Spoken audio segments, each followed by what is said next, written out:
Olá, tudo bem? Está começando mais uma edição do programa Agronegócio. Muito obrigado pela sua companhia e muito bom dia. E no programa de hoje nós vamos falar sobre a vaca louca ou a encefalopatia espongiforme bovina que aconteceu aqui no Brasil. Vamos falar também sobre a variação de preços das commodities agrícolas em 2021 até agosto. Vamos ver também como fica o milho no segundo trimestre.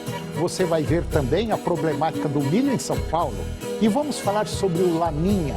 Claro que vamos conversar com um especialista sobre energia fotovoltaica e crise elétrica. O programa Agronegócio já está no ar.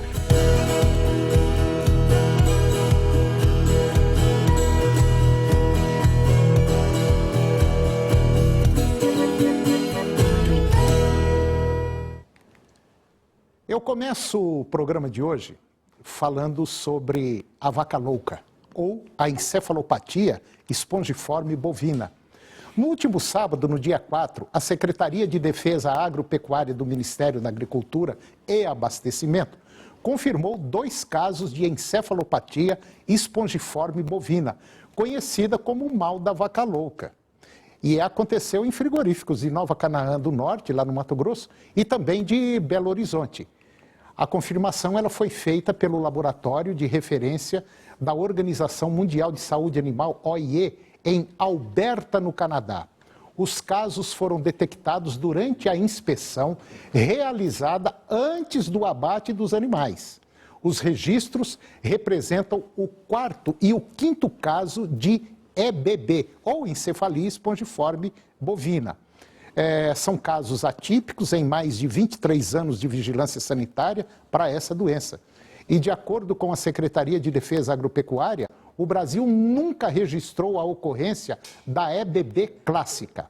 Os casos de vaca louca são atípicas, são menos perigosos para o rebanho, porque são espontâneos e esporádicos, uma vez que partem do organismo de um animal e não acontecem devido à ingestão de alimentação contaminada.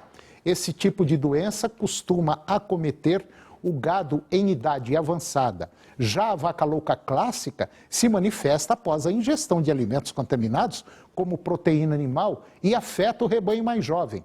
O Brasil notificou oficialmente a Organização Mundial de Saúde Animal, a OIE, dessa ocorrência em cumprimento ao protocolo sanitário firmado entre o Brasil e a China.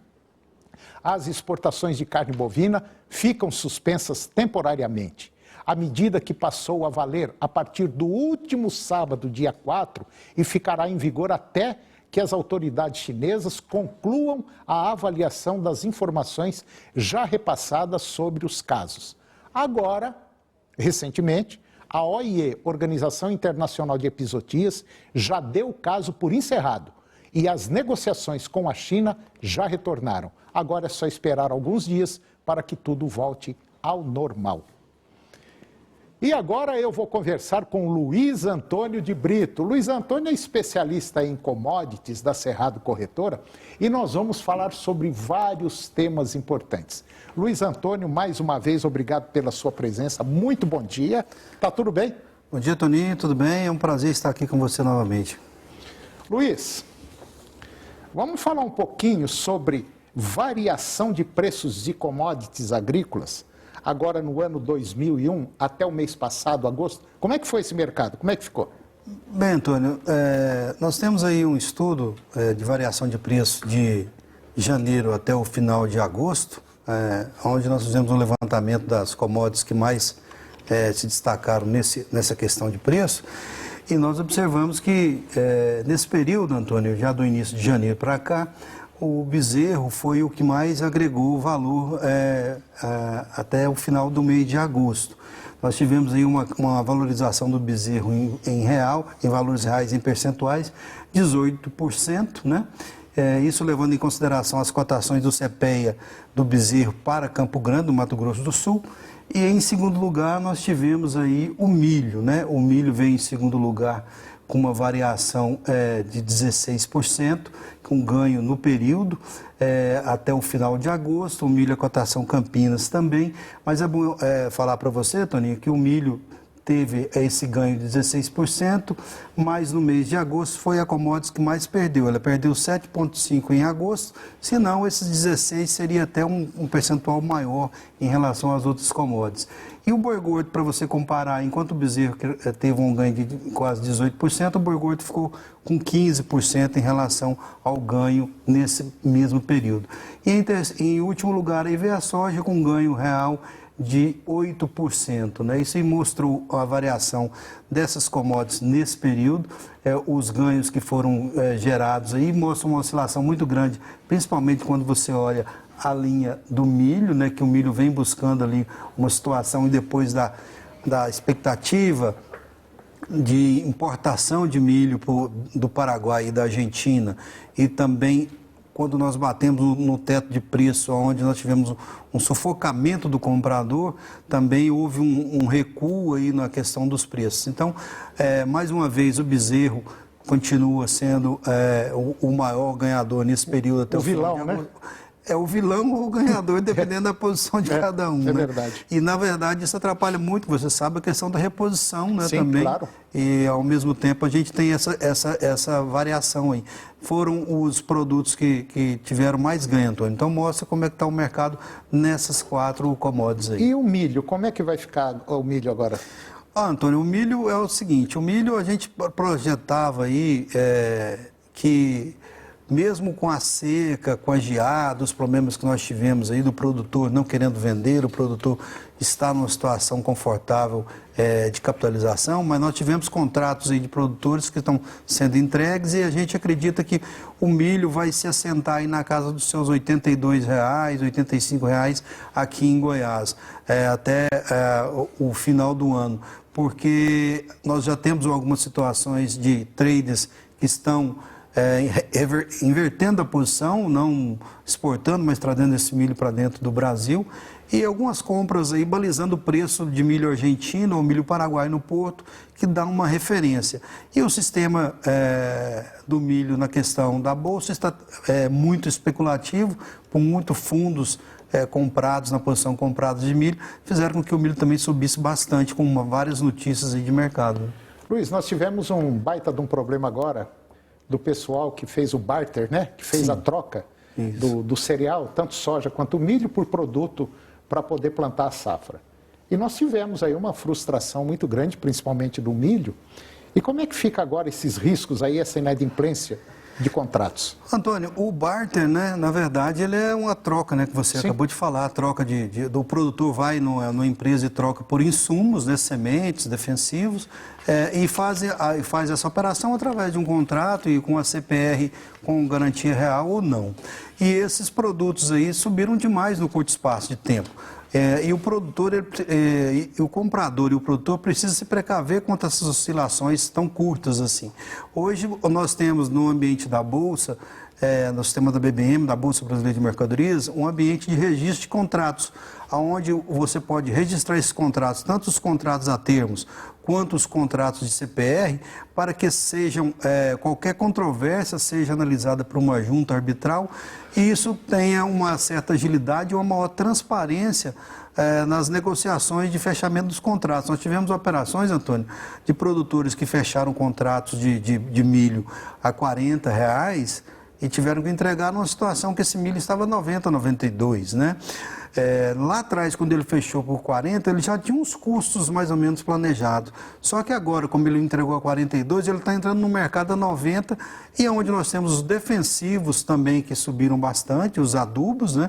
Isso mostra que tanto o comprador dos contratos a termo precisa registrar esses contratos de uma forma mais garantida para dar agilidade, como também nós registramos a CPS na B3, que a partir do ano que vem, toda a CPR acima de R$250 mil deverá ser registrada em forma digital.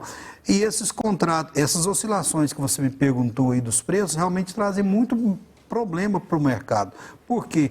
porque você tem um espaço que você sai de 40 para 90. É muita coisa. É muita coisa. E você negocia um volume de 100, 200 mil sacos de milho ou algum produto qualquer, você tem toda ali a sua estratégia de ganho. Então, há todo um processo, não só usar a bolsa como travamento, porque também é complicado você travar com umas oscilações gigantescas dessas, que você tem ajuste negativo e positivo.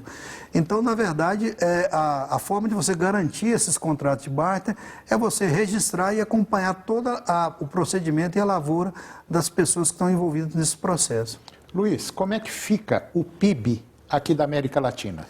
Antônio, segundo... Numa variação, vamos dizer, anual. Segundo a CEPAL, que é a Comissão Econômica para a América Latina e para o Caribe, há um crescimento leve a moderado. Nós tivemos uma expectativa, na última opinião da CEPAL, havia uma expectativa de crescimento para 2021 de 5,2%, mas aumentaram para 5,9%. Isso mostra que só nove economias, de 33 economias da América Latina e do Caribe, vão voltar à posição antes da pandemia.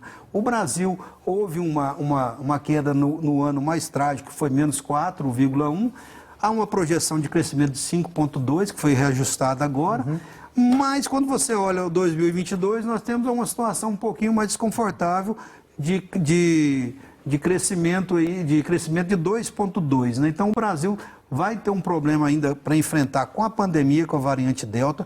Os nossos problemas ainda são políticos e econômicos ainda, que faz com que o mercado tenha receio de colocar dinheiro aqui, e o mundo tem muito dinheiro, e infelizmente esse dinheiro... E muita gente querendo colocar dinheiro aqui, né? Muita gente querendo colocar e uns querendo arriscar mais que os outros, né? Mas poderíamos estar numa situação melhor, nós poderíamos estar com um câmbio em torno de 4,50, 4,70, e a inflação crescendo. Então nós temos ainda uma situação que nos deixa um pouco preocupados pelo momento, não só econômico, como conjuntural que o Brasil atravessa. Concordo. Luiz, e para a gente finalizar, orçamento apertado. Orçamento apertado é que o governo tem os precatórios de 90 bilhões que tem que passar agora na Câmara e no Senado. E a única alternativa, você percebe que o orçamento está apertado, isso aqui é um investimento proposto da lei orçamentária, da participação do PIB nos orçamentos de investimento. Você vem caindo a partir de 2016. E nós fechamos aí com uma projeção para 2021 de 0,30 e 2022 de 0,27. Isso mostra o quê? Mostra que nós precisamos alavancar mais investimentos em infraestrutura, em educação, e o governo está reduzindo essa alavancagem mesmo com essas emendas parlamentares que foram feitas agora recentemente. É preocupante isso aí, porque mostra que é uma situação que a gente tem que voltar a crescer, voltar a gerar renda, gerar emprego, e essa redução da participação do PIB nos investimentos realmente é um sinal que justamente o investidor olha essa situação aí e vai ver para onde ele vai colocar o dinheiro dele. Luiz, eu acho que resumindo tudo isso aí significa dizer o seguinte: a maioria dos políticos brasileiros estão querendo ficar bem na foto, sair bem na fotografia. Passou da hora, independente do partido, independente seja lá o que for, de juntar força e não quebrar, não ter ruptura. Está na hora de juntar todo mundo, porque o país é viável e o país tem que crescer. A população não aguenta mais passar o que está passando. E já está atingindo, agora é a classe média. E a classe média, a hora que começar a doer no estômago, toma cuidado com ela. Luiz, muito obrigado mais uma vez pela sua participação, muito obrigado mesmo, e até o próximo. Eu agradeço, desejo um bom dia a todos. E depois do intervalo nós vamos falar sobre um tema muito interessante. Nós vamos falar com especialistas sobre energia fotovoltaica e crise elétrica. É um minutinho só, nós voltamos já.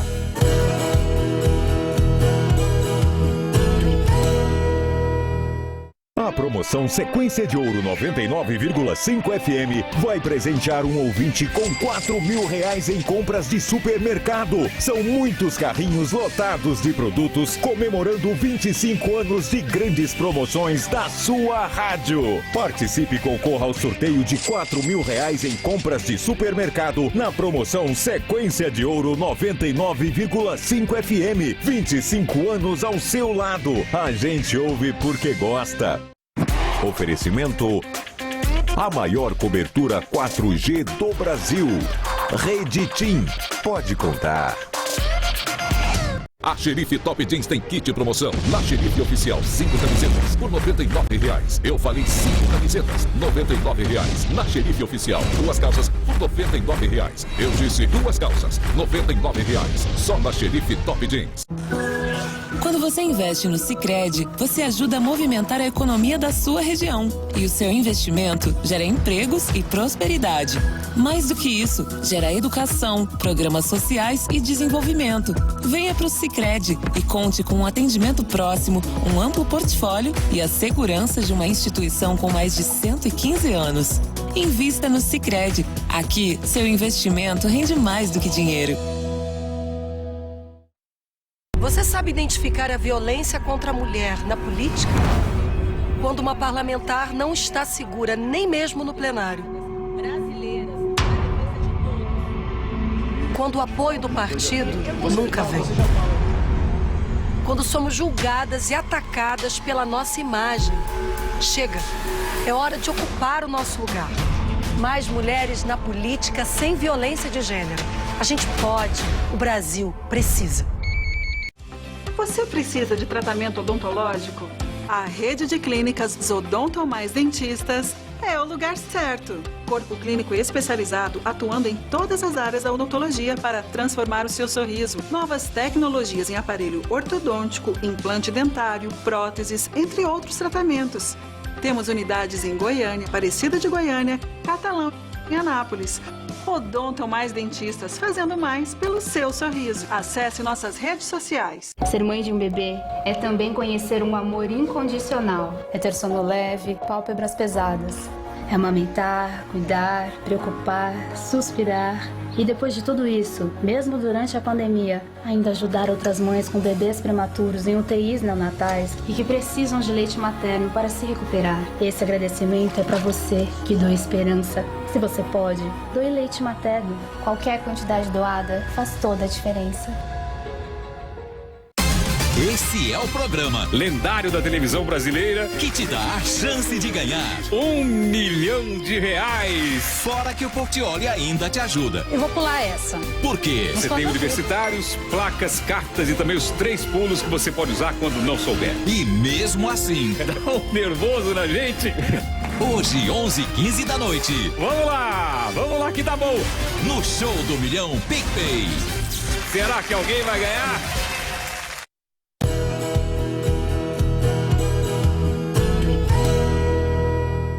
Eu estou de volta e agora nós vamos falar sobre o fenômeno Laninha. Esse fenômeno que ocorre no Oceano Pacífico, ele resfria as águas do Oceano Pacífico e altera toda a distribuição de calor e umidade em várias partes da Terra. E agora, recentemente, nós já estamos falando há algum tempo, aumentou a probabilidade do Laninha de 67% para 70% para esse próximo verão aqui no Hemisfério Sul, segundo o novo relatório semanal do NOAA, que é a Administração Nacional Oceânica e Atmosférica dos Estados Unidos. E se confirmada essa ocorrência, seria o segundo ano consecutivo desse fenômeno climático que altera o regime de chuvas e as condições climáticas, que é um fato raro. E de acordo com a Bolsa de Valores, por exemplo, lá de Rosário, lá da Argentina, só para você ter uma ideia, nos últimos 35 anos, essa repetição do Laninha consecutiva ocorreu apenas 3 vezes, nas temporadas 2008-2009, 2011-2012 e 2017-2018. Foram 3 das piores campanhas da soja e do milho da Argentina, que reflete muito no nosso país. Passadas 2 semanas desde a publicação do último índice ONI, que é Oceanic Ninho Index, o NOAA deixa claro que existe uma tendência muito firme para a instalação do Laninha aqui no nosso país, principalmente entre os meses de novembro, agora, a fevereiro de 2022. A dúvida que ainda existe é em torno do qual será a intensidade do evento. Nos anos de ocorrência do Laninha, as regiões agrícolas da Argentina, sul do Brasil, recebem até 30% menos de chuva do que o normal. Lá na Argentina, por exemplo, a soja teve quebra de até 38%, enquanto para o milho os rendimentos baixaram consideravelmente. E agora eu vou conversar com Teliéder Pires Araújo. O Teliéder, ele é o CEO da Orc Solar. É uma empresa especializada de importação e franquias. E nós vamos falar sobre um tema interessante. Nós vamos falar sobre fonte de energia renovável como solução para a crise elétrica que já está batendo a nossa porta. Teliéder Pires Araújo, muito bom dia. Muito bom dia, é um prazer estar aqui. O prazer é todo nosso para discutir um tema muito interessante, que é esse problema elétrico, a falta de chuva, a falta de água, que já começa a acontecer aqui no nosso país, principalmente aí na região sudeste para cima. Bom, você tem uma empresa chamada Orc Solar. Sim. É uma empresa especializada na instalação de energia fotovoltaica, ou seja, energia solar, para todo mundo entender. Eu sou um dos sócios da empresa. Sim. Nós somos um grupo societário. Sim. E essa empresa é especializada em importação e gestão de franquias. Certo. E a gente distribui por todo o Brasil através dos franqueados. Entendi. Bom, como é que você está vendo esse mercado, vamos dizer assim, de energia fotovoltaica ou a famosa energia solar? Solar, exato. Então, hoje, a energia solar, eu costumo dizer que ela não é nenhuma opção, é uma obrigação nossa. Sim. Nós estamos num momento de crise hídrica muito grande, crise elétrica muito grande, e a energia solar, ela é muito fácil, porque ela é de investimento do próprio cliente, não precisa a gente ter governo para investir, com custo baixo, e o cliente normalmente hoje, o usuário da energia solar, não precisa de ter... ele não precisa mexer no fluxo de caixa dele. Hoje a gente tem muitas financeiras e muitas fintechs nacionais e internacionais que financiam o cliente no mesmo valor ou valor próximo do que ele paga da conta de energia, então ele deixa de pagar a conta de energia para pagar o financiamento. E vai pagar um pouquinho que é a taxa mínima. As concessionárias de energia não isentam, né? Mas a situação é muito agradável no momento para nós que estamos no setor e para os clientes também. Como é que está o mercado hoje? Está crescente? Está muito crescente e, infelizmente, essa crise que estamos colocando nela agora, ela fez o mercado crescer. Para nós é bom, mas para a nação essa crise não é bom, não é? Então, mas nós estamos aproveitando ela e colaborando para que nós não ficamos no apagão. Porque hoje o risco de apagão realmente é iminente, existe esse risco. Bom, recentemente nós tivemos aí um baita de um problema aqui no estado de Goiás, um problema de energia em vários municípios do estado de Goiás, principalmente para o pessoal produtor de leite aí. Teve gente aí que teve prejuízo astronômico. Justamente, né? Isso agora recente. Agora recente. E uma fonte de energia solar, vamos dizer assim, de uma placa fotovoltaica ou placas fotovoltaicas, elas resolveriam o problema do produtor, né? Sim, a placa fotovoltaica, nós inclusive estamos trabalhando muito na área rural agora, porque a placa fotovoltaica, ela, além de ajudar na rede como um todo, não é? Porque ela, como nós vamos estar gerando energia ali naquele cliente, Sim. Eu não vou precisar de trazer essa energia de muito longe. Então, o cliente mesmo ele vai ser o gerador, o distribuidor e o usuário. Se acabar a energia, ele ainda fica sem energia. Ele precisa de um sistema híbrido para ele não ficar sem energia. Ele precisa de ter um gerador ou um banco de baterias. Mas ajuda na estabilidade na rede e ajuda na conta de energia. No final do mês ele não tem que pagar a energia, já é um bom negócio para ele. Outro dia um vizinho meu lá de fazenda, ele me perguntou o seguinte: Antônio, será que é possível, por exemplo, a gente pegar aqui, nós que somos vizinhos aqui, montar um esquema e gerar energia para nós 5 aqui? Eu falei, olha, eu não sei, mas eu acho que pode sim, né? Sim, com certeza. Fazer um tipo de um consórcio. Exato, pode ser. Hoje tem essas maneiras de cooperativa, de consórcio, para montar um sistema fotovoltaico. Não é tão usual ainda quanto o comum, o convencional. Sim. Mas já existem grandes empresas trabalhando com cooperativismo, na energia solar, e é uma coisa que tende a crescer muito, porque a energia solar hoje é a energia que mais cresce no mundo, não é só no Brasil. É o sistema de energia que mais cresce no mundo. E nós ainda estamos engateando nele, nós ainda estamos atrás de grandes players no mercado mundial. Mas nós estamos acelerando. Hoje nós estamos entre os 10 maiores produtores de energia solar do mundo.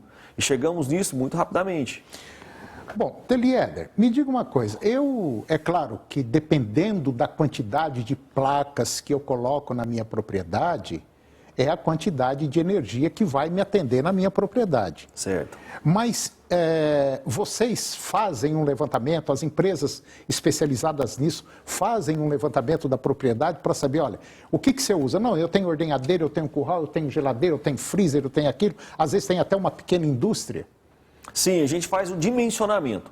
Nós vamos pegar a conta de energia do cliente, trabalhar a conta de energia, vamos também fazer uma projeção de uso do cliente. Às vezes ele tem aquele consumo agora, mas projeta aumentar o consumo. Entendi. Então a gente já faz aquela projeção e aí sim a gente dimensiona o tamanho da usina que vai atender aquele cliente. Então a gente faz esse trabalho, essa visita técnica, e a partir daí a gente faz esse levantamento e mostra para ele o quanto de placas ele precisa, as potências de sistemas que ele precisa para atender a necessidade. Como é que é a manutenção de um conjunto de placas desse, por exemplo, independente se é uma, duas ou 50, como é que é a manutenção? A manutenção hoje do sistema fotovoltaico ele é basicamente limpeza, mantê-lo limpo, porque o sistema solar fotovoltaico ele tem um vidro por cima do silício que capta a radiação solar. Sim, pode falar. E aí esse vidro precisa estar limpo para o silício que está ali por baixo receber a radiação. Então a gente tem que estar tendo cautela com a limpeza dele. Basicamente é isso. Uma vez ao ano é bom dar uma olhada na usina, ver fiação, essas coisas, mas no geral é limpeza. Agora, quando precisa ser feita essa limpeza? Essa limpeza ela vai ter que ser feita basicamente quando sujar. É igual um carro. Eu falo para o cliente, quando eu preciso fazer limpeza do meu carro? É igual limpar óculos, pronto. Igual limpar óculos. Sujou, vamos limpar. Entendi. Exatamente. Entendi. É isso aí. Agora, existe financiamento? Tranquilo? Existe financiamentos. Hoje, grandes empresas, nós temos financiamentos através dos nossos parceiros, ou fintechs que financiam junto com a gente, tanto financiamentos de empresas nacionais quanto internacionais. Então, hoje nós temos condições de atender o cliente de diversas maneiras. Ótimo, isso é excelente, muito bom. Bom, eu conversei com Telieder Pires Araújo, ele é CEO da Work Solar, uma empresa que importa e também tem franquias, né? Para você que está interessado aí em montar uma franquia de energia solar, pode ter certeza absoluta, é um mercado aberto, grande, e principalmente nós aqui do estado de Goiás, aqui região centro-oeste, pode ter certeza absoluta que dentro do agro vai precisar muito de energia solar. E nós estamos trabalhando muito com o agro. Né? O agro hoje sustenta o país, né? Só isso, né? Não faz nada, só sustenta. Mas o cara é ruim de bola. Mas o que ele fez? Não, ele fez um gol. O time ganhou. Então, só fez um gol. Pronto. Resolveu o problema. Exato. Telieder, muito obrigado pela sua presença no nosso programa. E eu acho que eu vou te trazer mais vezes aqui, porque tem muita coisa boa para a gente falar ainda sobre energia solar. Obrigado. Ótimo. Eu que agradeço muito a você e a todos os telespectadores. E será um prazer estar aqui novamente. Falou, meu irmão. Obrigado. Um abraço. Tudo de bom. E o programa de hoje chegou ao fim. E eu termino com a seguinte frase. Se você não consegue explicar algo a uma criança de 6 anos, é porque você não entende do assunto. Um grande abraço, muito obrigado pela sua companhia, que Deus nos abençoe e até o próximo programa. TV Serra Dourada SBT Goiânia. A informação com credibilidade, o jornalismo onde você tem voz. Jornal do Meio-Dia. Logo mais às 11h40. A seguir, Primeiro Impacto.